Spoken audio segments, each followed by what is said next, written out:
बड़ा खतरनाक ट्रेंड है जो पाकिस्तानी फौज ने शुरू कर दिया है। मेरी टांगें कांप रही हैं। ये वजीरिस्तान के अंदर ड्रोन हमला हुआ है और मुबैना तौर पे ये ड्रोन हमला पाकिस्तान की जानिब से हुआ है और ड्रोन अटैक के नतीजे में 3 बच्चे, मासूम बच्चे शहीद हुए हैं। भाई ये क्या हो रहा है हमारे साथ? पूरी कौम को ये समझ नहीं आ रही कौन सा ऑपरेशन है कि जिसमें मासूम बच्चों को निशाना बनाया जाता है। तुम्हारे पास बंदूकें हैं, तुम मजलूमों को मार रहे हो और कह रहे हो हम जीत रहे हैं। और ये कोई हिंदुस्तान से आए हुए ड्रोन नहीं थे, और ये याद रखें ना, ये अमेरिकी ड्रोन थे। हम किस रास्ते पर चल पड़े डीजी साहब, हम किस रास्ते पर चल पड़े? हाल नहीं है। यहाँ पे जश्न और विक्ट्री परेड चल रही हैं और पाकिस्तान सुपर लीग का मंजन बेचा जा रहा है। अगर आर्मी इतनी ही अपने लोगों का ख्याल रखती है तो इस ड्रोन हमले का भी तो जवाब दें, मगर इसका जवाब नहीं मिलेगा। मुझे इनके ऊपर फख्र है, ये कौम के फख्र है, कौम के फख्र, कौम के बेटे हैं ये बिल्कुल। इन बच्चों को तुम्हारे ड्रोन्स ने मार दिया, कत्ल कर दिया। तुम ये कह रहे हो ये बच्चे हक पर नहीं है, तुम हक पर। वही कहते हैं यहाँ दहशतगर्द आबादियों में छुपे हुए हैं, हमें निशाना बनाना पड़ता है। अपने मुल्क में, अपने मुल्क की सरहद के अंदर ही हमले। खुदारा अपने मासूमों को तलकीन कीजिएगा कि वो अल्लाह से हमारी शिकायत ना करे। मेरी टांगें कांप रही हैं तुम्हारे इस गरूर के बाद, और मुझे तुम्हारे अंजाम से डर लगना शुरू हो गया है। अल्लाह ताला को तकब्बुर, गरूर ये पसंद नहीं है।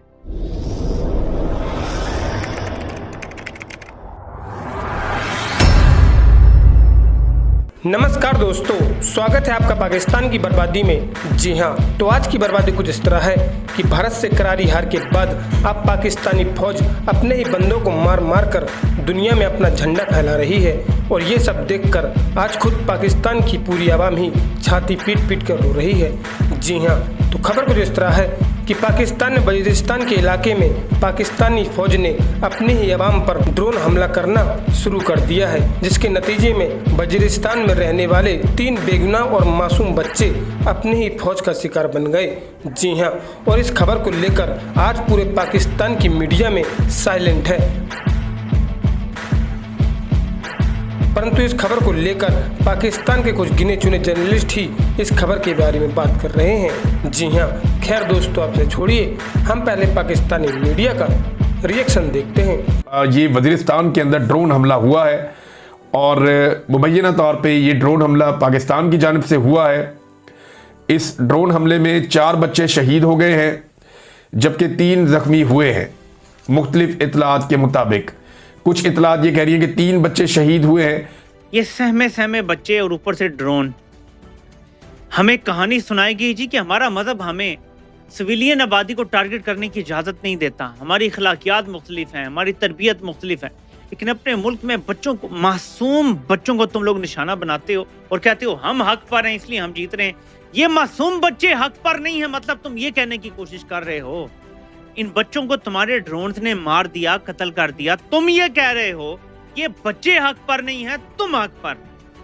वो बच्चे अगर काफिर भी हो के घर पैदा होते हैं तो इस उम्र में बच्चा जो शहीद होता है वो शहीद कहलाता है, वो जन्नत में जाएगा, उसका कोई लेना देना नहीं है कुफर से या किसी चीज से। तुम कह रहे हो तुम हक पर हो, बच्चे हक पर नहीं है। मेरी टांगें कांप रही हैं तुम्हारे इस गरूर के बाद, और मुझे तुम्हारे अंजाम से डर लगना शुरू हो गया है। अल्लाह ताला को तकब्बुर, गरूर ये पसंद नहीं है। देखें फिरौन को किस चीज की सजा दी गई, जरा गौर कीजिएगा। तकब्बुर की। शैतान जो फरिश्तों का सरदार बना दिया गया था, इतनी इबादत की थी उसको, आप मुझे बताएं कि क़यामत तक के लिए उसको खुली छूट दी और हमेशा हमेशा की दोज़ख की बशारत सबसे पहले जिसको दी गई वो शैतान है। क्यों? कुरान कहता है कि वो तकब्बुर में आ गया था। यार तकब्बुर तो शैतान करता है, इंसान तो नहीं करता, इंसान को ज़ेब भी नहीं देता। शैतान ने तकब्बुर किया, अल्लाह ताला ने उसको बैनिश कर दिया, हमेशा हमेशा के लिए उस पर लानत हुई। अपने ग्रोह के साथ वो जहन्नुम के बदतरीन गड्ढे में जाएगा, अल्लाह रब्बुल इज्जत ने पहले ही बता दी। यार कैसे इतना गरूर, इतना तकब्बुर के जी हम सही हैं और वो गलत है। यानी ये देखें तो सही। मजीद कहा कि बलोच यकजहती कमेटी इंडिया की प्रॉक्सी है। बलोचिस्तान सिर्फ बलोचों का नहीं, इसमें 30% पश्तून है। हमें अल्लाह फतह दे रहा है। अगर ये हक पर होते तो ये गालिब होते, हम गालिब हैं। या अल्लाह, बस इसके बाद अब मुझे थोड़ा सा सोचने का मौका दे दो मेरे पाकिस्तानी, और आप भी थोड़ा सा सोच लो कि अब